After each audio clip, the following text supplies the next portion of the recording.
L'avantage de ces briques-là, c'est qu'en fait, la brique, quand il fait jour et qu'il fait chaud, eh ben, ça garde la chaleur. Et puis la nuit, comme ça fait un moitié chauffage à l'intérieur.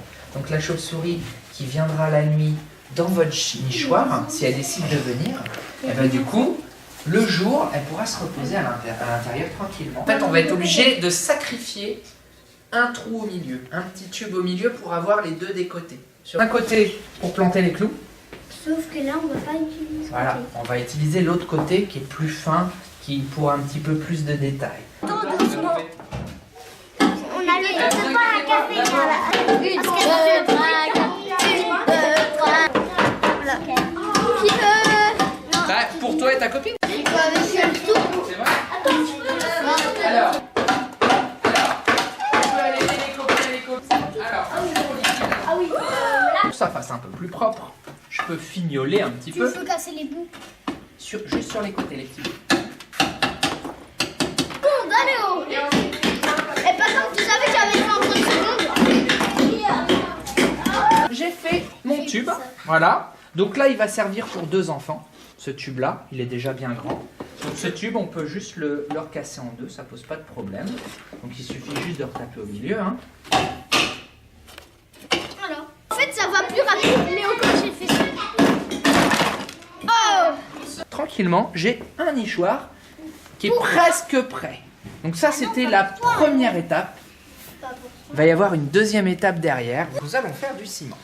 Donc 3 bonnes cuillères de ciment. Et un bouchon. 2 bouchons. Hop, vite, je remue. touille.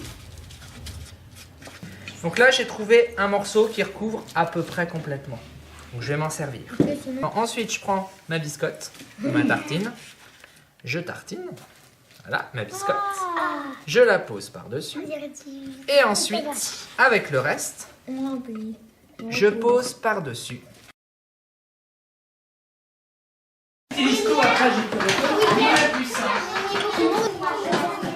Voilà. Et de l'autre côté. Voilà, et maintenant tu ranges Partout, ouais. C'est pas, c'est un sac plastique. Attends, vas-y, il faut que tu mettes dans ça, tu vas la toucher. Ouais, et en plus, après, ça donne les mains douces. À une gouttière sur le côté sud de la maison. Le côté où il y a le soleil qui vient le plus souvent. Le côté entrée et sortie vers le bas, comme ça la chauve-souris quand elle. Si elle vient dans votre petit gîte à la maison, vous allez l'accrocher sur une gouttière par exemple, elle viendra l'été, pas l'hiver, l'été, elle viendra se calfeutrer à l'intérieur pour dormir en plein jour. Et quand la nuit viendra, elle sortira. Alors pour savoir si une chauve-souris vient à l'intérieur, tout simplement, eh ben, dans la journée, vous pouvez regarder avec une petite lampe en regardant vite fait, est-ce que j'ai une chauve-souris dedans? Ou plus malin, vous regardez sur le sol s'il n'y a pas des petites crottes qui tombent. Des petites crottes de chauve-souris, ça ressemble un petit peu aux petites crottes de souris. Elles sont petites comme ça.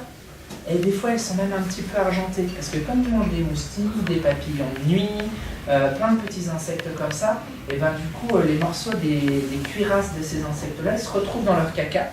Et il se trouve que leur caca, c'est très très bon pour faire pousser les plantes. Alors si vous mettez ça chez mamie et qu'elle dit « Oh, mais moi j'aime pas trop les chauves-souris », vous mettez un pot de fleurs en dessous et puis les petites crottes, elles font pousser les fleurs encore plus vite. Comme ça, mamie, elle sera contente. Et en plus, ça mangera les moustiques autour de vos maisons. C'est quand même pas mal, hein? Voilà, donc c'est chouette d'avoir une chauve-souris à côté de chez vous. Je vais montrer à vos parents les différences de chauve-souris. Celle avec les grandes oreilles, c'est les oreillards.